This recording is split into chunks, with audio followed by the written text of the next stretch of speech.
Welcome to Much Ado About Drama. I am Katie. I've been doing theater since I was 7 years old, and I've been teaching and directing theater for the past 10 years. Today, I'm going to talk about my top 3 character exercises that have worked both to help me get into character when I'm in a show and helped when I'm directing a show. This video is helpful for both actors and drama teachers/directors so that you will have the best performance possible.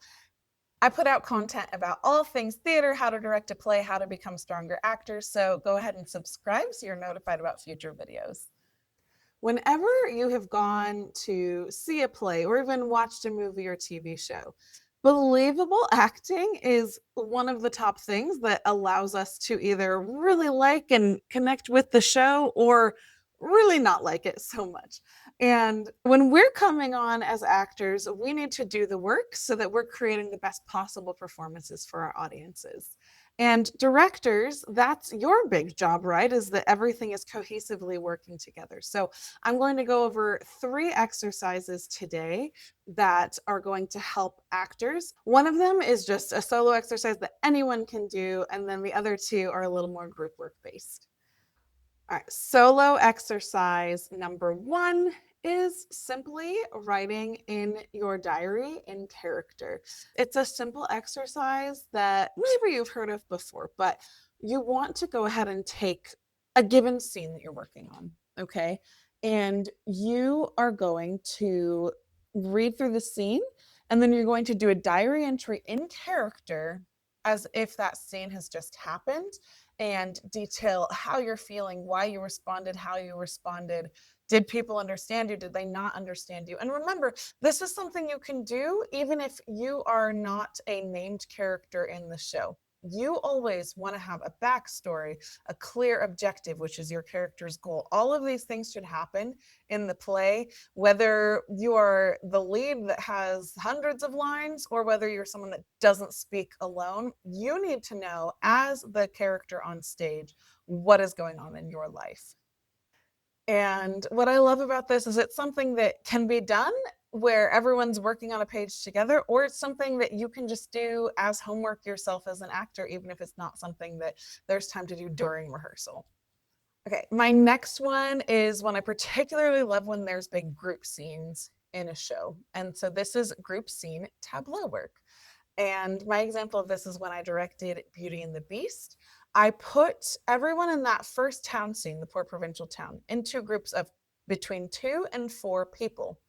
And they needed to come up with 3 frozen poses of something that might happen to those characters in the scene. I had the 3 girls who are fawning over Gaston in one group, and they came up with some very silly, fun poses.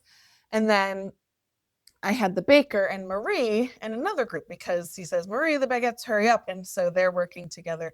And so the point of the frozen poses is to be really clear in what the pose is. When it's frozen, as if I'm taking a picture, you can look at what the characters are doing and be able to basically caption it as if it was an Instagram post and tell what the action and the intention is behind it. So even though it's just a frozen pose, you're making very clear character choices in that pose.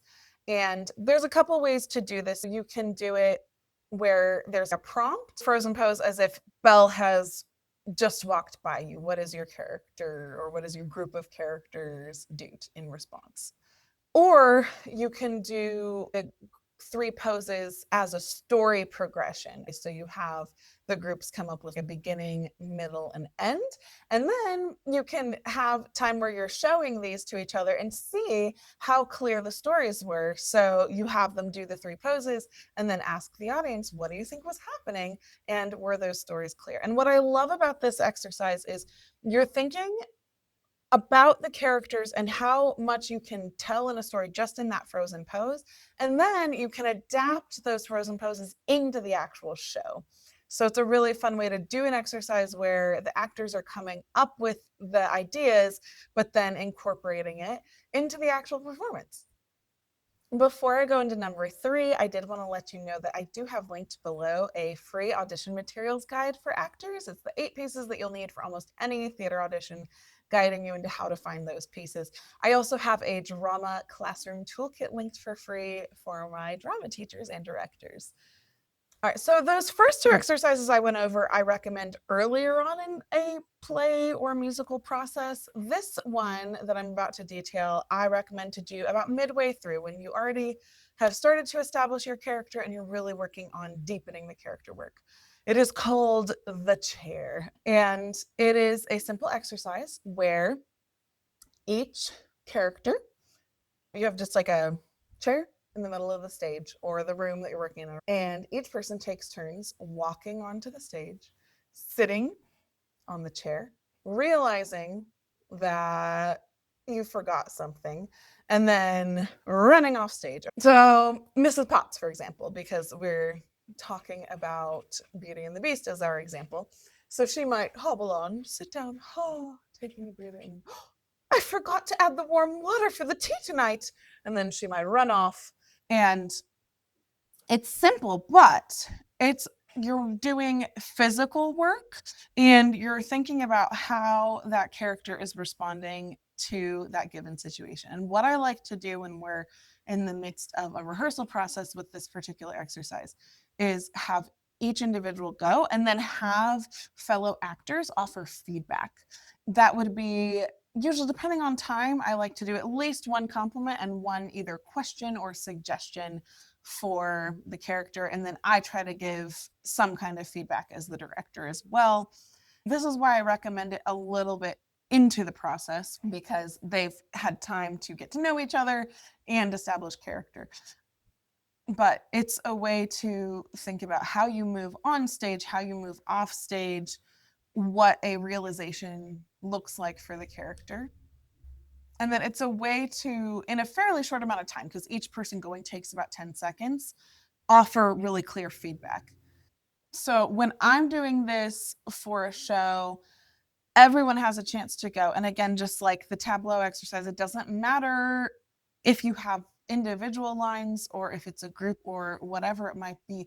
Every actor needs to know what's going on in the life of your character.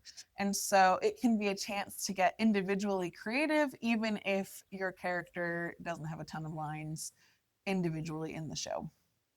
Remember, the best plays are when everyone is engaged and everyone knows exactly what's going on for their character at any given time. Go ahead and check out those free resources linked below. And if you sign up for those, you'll also be signed up for my email newsletter where I'll be sending updates on when videos like this come out. Happy directing, happy acting, and break a leg.